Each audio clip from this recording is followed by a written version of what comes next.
Hi everyone. So today's Friday and I'm actually filming on the day, and it is our Friday's urban sketching watercolor session. So today I want to illustrate this book. I don't think actually I have shared this with you yet. I haven't had a chance just because I've been really super busy, and I have been buying actually quite a few watercolor books this couple of weeks, and this is another one which I bought, and it's gorgeous, and I can't wait to do a book review and a flip through. So that is coming soon, but basically I want to illustrate the book today, and the challenge in that is going to be the angle that I decide to do. So I could do just really easily just looking on top of it, but if I want to give it an illusion, or not illusion, a shape of the book, I'll have to obviously do the sides and a bit of geometric drawing beforehand. So that is what I'm going to do. Otherwise it's quite simple. As you can see, the cover is very plain, so it's great for a quick urban sketching now, and obviously it goes in with it within the theme.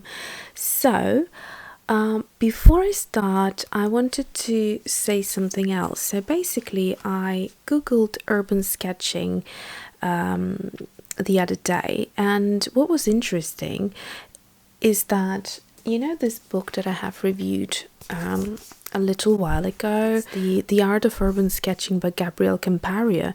Well, I didn't actually know, but he is the pioneer of urban sketching movement, and he founded, or he started kind of with it in 2007. So that's really interesting, and so have a look if you wanted this book. But anyways, let's start with our illustration. So today I'm not going to do any narration, just because it's going to be very easy, and because it's probably going to be fairly quick, and I'll just put some music for you to enjoy, and that is that. And then at the end I will talk you through. So before I start, I'm just going to quickly tell you all the things that I use, all the equipment that I use in my videos. I usually list down below, so always have a look. So without further ado, let's start with the illustrating. Today I'm having a cup of coffee. It's one of those days that a cup of coffee is really required. Okay, let's go.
Okay, so here's the finished version. I just went ahead and stamped today's date. I really like how it looks, very simple.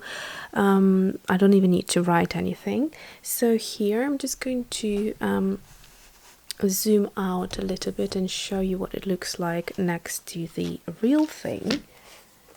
I really like Felix's style. It's just so super messy, and within that it looks quite great.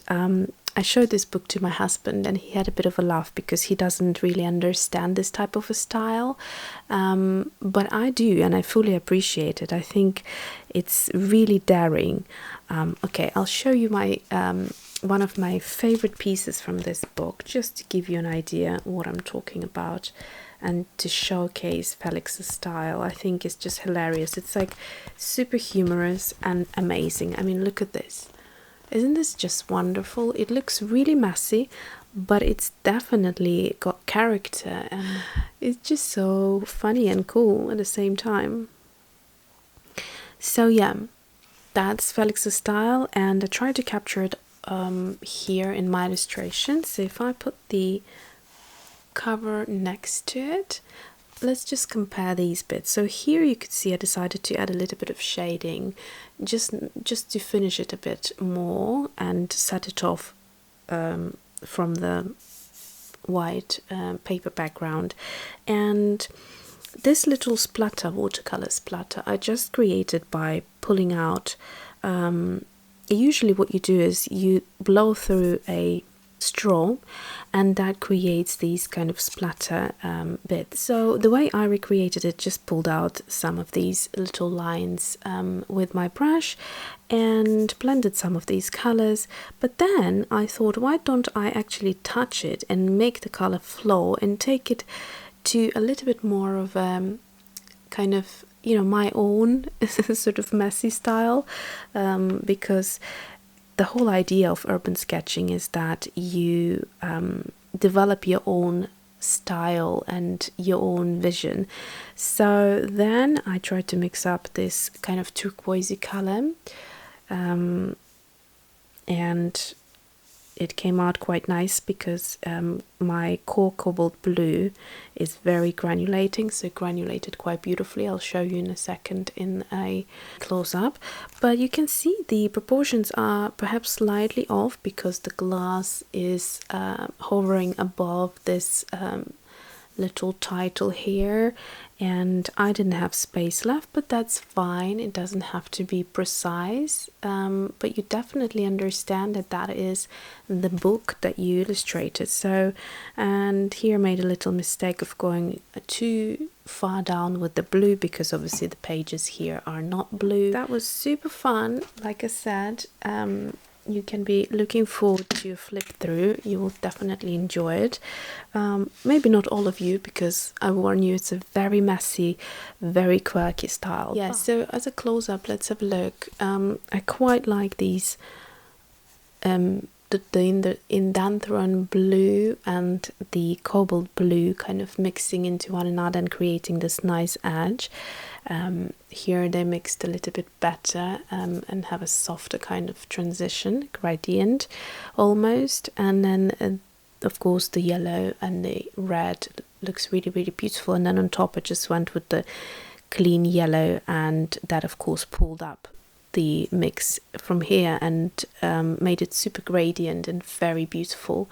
And of course the way it bloomed out into the shadow color here, and I really love how these two came out. Really, really pretty. There's some nice blooming and granulation going on. Stunning colors. So yeah, a few of you were asking me what colors I have in my portable painter, and I think what I will do is I'll probably take a shot of the palette and make sure this time that I have all of the names focused, and you can then read for yourself. But I have a video of me working on this palette and putting it together, and so you can have a go and look how I'm swatching out and mixing all the colors and things like that. It was a fun little project. So yeah, thanks for watching and see you soon. Have a lovely weekend.